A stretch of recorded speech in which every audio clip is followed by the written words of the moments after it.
Hello, this is a short video about making comments in the experiment box. So if you edit your experiment, you will see a code. For example, I have here an experiment called Experiment S 2021 Memory View. Now, sometimes you don't remember exactly what this is.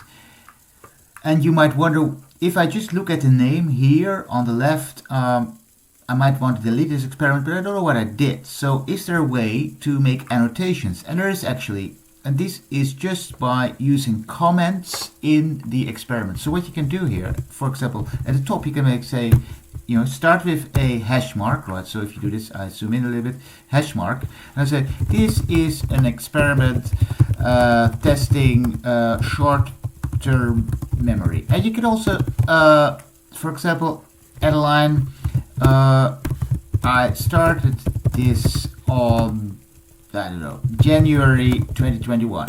So that later when you come back and say, oh yeah, that was that study, you can have as many annotation lines as you want. So it's just comment lines, you just save your code. If you compile your code, it's just, that's just any line that starts with the hash sign is ignored.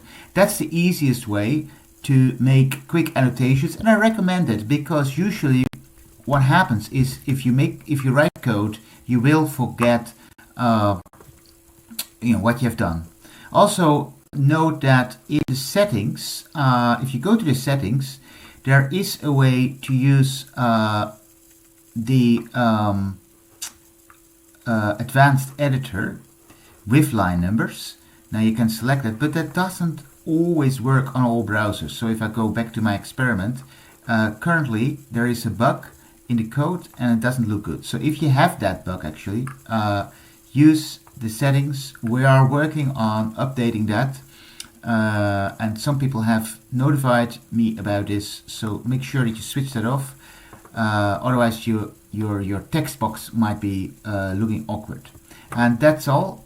And keep following YouTube, like and subscribe, because we will regularly have these sort of videos explaining how things work.